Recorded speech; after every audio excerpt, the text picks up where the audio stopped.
Elon Musk affirme que Biden veut légaliser les migrants illégaux pour sécuriser les votes. Elon Musk a alimenté une théorie du complot de droite sur le président Joe Biden et le Parti démocrate mercredi. Une fois de plus, il a affirmé que l'administration souhaite accorder la citoyenneté aux migrants sans papier et permettre une immigration massive, afin de gagner leur soutien lors des élections de 2024. Il s'agit d'un point de discussion que l'ancien président Donald Trump a également employé, même s'il a été réfuté à plusieurs reprises. Le PDG de Tesla, Elon Musk, a critiqué le président américain Joe Biden vendredi, affirmant que ce dernier essayait d'attirer autant de migrants illégaux que possible dans le pays, afin de créer un État à parti unique. Elon a accusé Biden de donner la priorité au statut légal de millions de migrants. La stratégie de Biden est très simple. 1. Attirer autant de migrants illégaux que possible. 2. Les légaliser pour créer une majorité permanente, un État à parti unique. C'est pourquoi ils encouragent autant l'immigration illégale. Simple mais efficace, c'est ce qu'a tweeté le PDG de X, auparavant connu sous le nom de Twitter, après avoir voté pour Biden en 2020. Le milliardaire a poursuivi en partageant le texte complet du projet de loi, qui semble si raisonnable au début, tout comme le comité de salut public signifiait en réalité le comité de la guillotine dans la France révolutionnaire. Il a continué dans un autre post, en affirmant que l'approche présumée de Biden explique pourquoi il y a si peu de déportations, car chaque déportation est un vote perdu. Comme cela s'est passé cette semaine, vous pouvez littéralement agresser des policiers en plein jour à New York, être relâché sans caution et n'être toujours pas déporté. C'est scandaleux, a ajouté Elon. La tension avant les élections américaines de 2024 a été exacerbée par une attaque présumée contre des policiers à Times Square, New York, par un groupe de migrants. Sur les 12 personnes impliquées dans l'incident, au moins 6 ont été arrêtées. Elon a révélé que bien que plus de 142 000 migrants aient été déportés en 2023, l'administration Biden a déporté moins de personnes annuellement que l'administration Trump. L'immigration a attiré plus d'attention car il est prévu que Biden et le favori républicain Donald Trump se retrouvent face à face lors de l'élection présidentielle de 2024. Pour y faire face, Biden a déjà soutenu un projet de loi complet qui est en cours d'élaboration par le Sénat et qui lui donnerait plus de pouvoir pour appliquer des restrictions plus strictes sur les traversées de la frontière. Le projet de loi est bipartite. Je fermerai la frontière dès maintenant et la réparerai rapidement, si ce projet de loi était en vigueur aujourd'hui, a déclaré Biden le week-end dernier. Les partisans de Biden comptent sur le président pour agir, malgré l'hostilité déclarée de Trump envers le projet de loi. L'afflux met sous pression les agences sociales dans des villes comme Denver, New York et Chicago, ce qui rend difficile pour elles d'accueillir des milliers de personnes demandant refuge sans permis de travail ou logement. Il y a eu beaucoup de photographies de migrants sans abri campés en public dans les journaux télévisés locaux.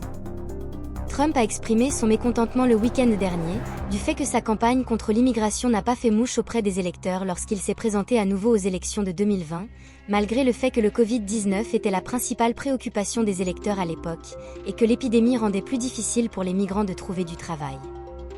Il a affirmé que son contrôle efficace des frontières était la raison pour laquelle il l'avait retiré du jeu. Maintenant, découvrons pourquoi la réforme de l'immigration n'a jamais été facile. Un sujet majeur de discussion lors de l'élection présidentielle américaine de 2024 est l'immigration. En décembre 2023, le nombre d'arrestations pour franchissement illégal de la frontière depuis le Mexique a atteint un niveau record. Des dizaines de milliers de migrants arrivent du Texas, et des villes comme New York et Chicago ont du mal à les accueillir et à leur fournir des services de base. Un groupe de sénateurs a proposé une nouvelle législation sur l'immigration, qui aurait restreint l'afflux de migrants dans le pays. Début février 2024, la loi aurait rendu plus difficile pour les migrants de demander et d'obtenir l'asile, qui est le droit légal de rester indéfiniment aux États-Unis en raison de la crainte de persécution dans leur pays d'origine. Cependant, l'opposition des républicains au projet de loi a rapidement fait échouer celui-ci, tout comme les propositions récentes précédentes. Les républicains et les démocrates n'ont pas réussi à promulguer des lois visant à améliorer les lois sur l'immigration du pays à plusieurs reprises dans le passé. Voici les principales raisons des difficultés à réaliser des changements importants dans la politique d'immigration, et la raison pour laquelle cela reste un rêve lointain. Premièrement, la réforme de l'immigration n'a jamais été facile. Chaque fois que les États-Unis ont tenté de promulguer une réforme de l'immigration, d'importants obstacles se sont dressés sur leur chemin.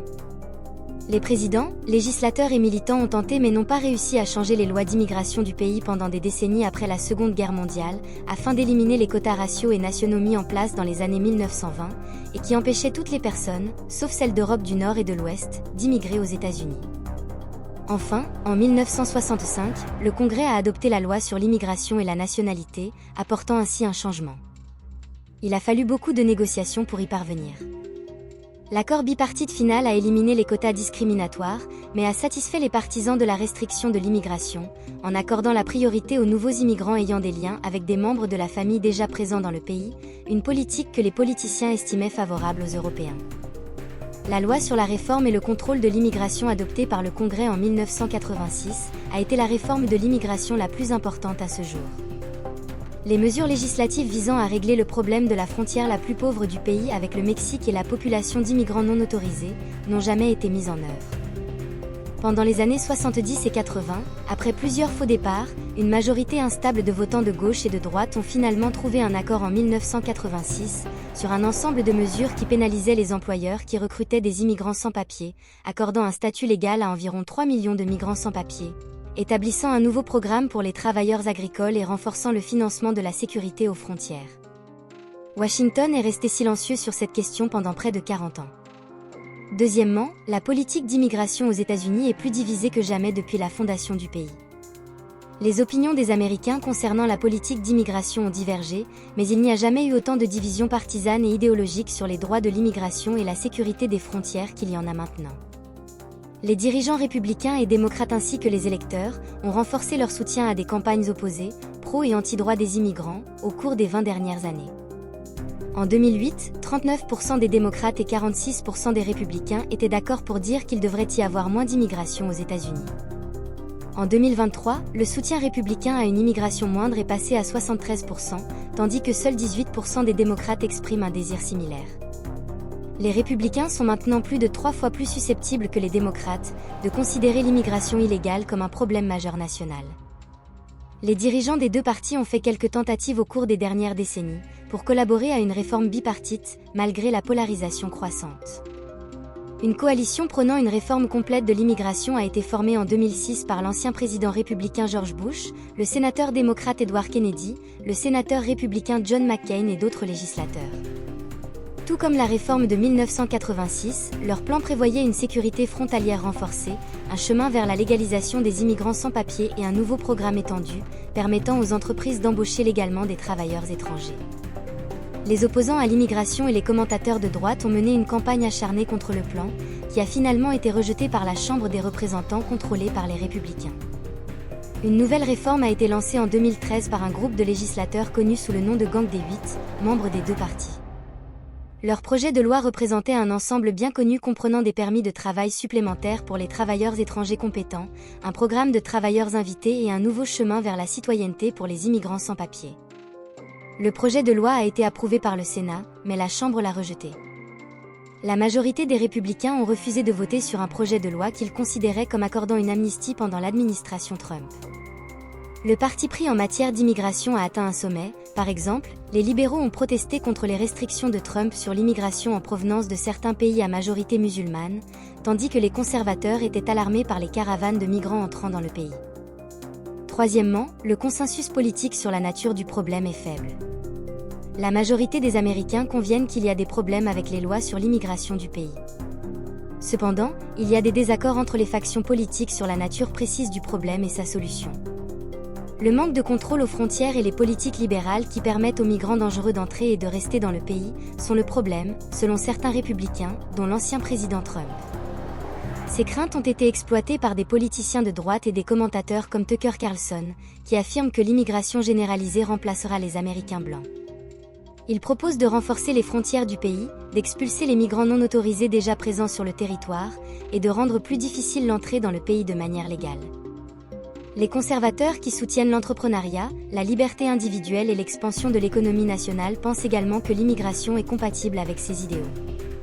Ils sont favorables à davantage de visas pour les migrants qualifiés, en particulier pour ceux ayant une solide expertise en sciences et technologies. Les démocrates qui soutiennent le mouvement pour les droits des migrants estiment que la nation doit répondre aux préoccupations humanitaires des migrants qui se trouvent à la frontière sud et demandent l'asile. Ils pensent que les millions de migrants sans papier qui vivent cachés en Amérique contribuent à un système de castes antidémocratiques, et qu'ils pensent que ce problème pourrait être résolu en offrant une voie à la majorité des migrants sans papier pour obtenir un statut légal permanent. Pour lutter contre les vagues de migrants qui mettent les agents de patrouille frontalière et d'autres responsables le long de la frontière entre les États-Unis et le Mexique sous pression, les démocrates modérés soutiennent des limites plus strictes, l'augmentation du nombre d'agents d'immigration de milliers, le renforcement des barrières technologiques et physiques le long de la frontière et la rationalisation du processus d'asile. Quatrièmement, lors d'une année d'élection présidentielle, la réforme de l'immigration est particulièrement difficile. Les années d'élection présidentielle fournissent un environnement idéal pour la politique frontalière et migratoire, mais pas pour un changement politique à long terme. Une loi sur l'immigration qui aurait offert à presque tous les migrants sans papier un chemin vers la résidence légale a été lancée en 2021 par le président Joe Biden et ses alliés. Cependant, le projet de loi n'a jamais réussi à obtenir les 60 voix nécessaires pour être approuvé par le Sénat. Biden perd actuellement le soutien des électeurs, y compris des démocrates, en raison de l'immigration et de l'instabilité présumée à la frontière. Dans le but de se fortifier contre d'éventuels rivaux lors des élections de 2024, et de soulager le fardeau que représentent les vagues de migrants à la frontière, Biden et d'autres démocrates de premier plan ont temporairement abandonné leur plan précédent de légaliser les migrants sans papier, et ont collaboré avec des négociateurs républicains pour faire adopter l'une des mesures de sécurité frontalière les plus strictes depuis des décennies par le Sénat. Ce projet de loi a été présenté le 5 février 2024 et aurait rendu considérablement plus difficile pour les migrants de demander ou d'obtenir l'asile. La loi aurait alloué 20,2 milliards de dollars pour améliorer la sécurité frontalière. Des lois sur l'immigration plus strictes ont été une priorité de longue date des faucons républicains de la frontière, cependant, ils ont rejeté cet arrangement. Les membres républicains du Congrès se sont rapidement alignés pour rejeter la législation après que Trump l'ait vidée de son contenu, dans le but d'utiliser les questions frontalières comme plateforme de campagne. L'échec de l'accord bipartisan du Sénat sur la frontière est la preuve que le jeu politique triomphait de la gouvernance réelle lors d'une année électorale. Cependant, son échec représente également une tendance à plus long terme de partisanerie et de conflits idéologiques, qui ont fait de l'impasse du Congrès sur la réforme de l'immigration une caractéristique déterminante de la politique américaine. Merci d'avoir écouté et à bientôt.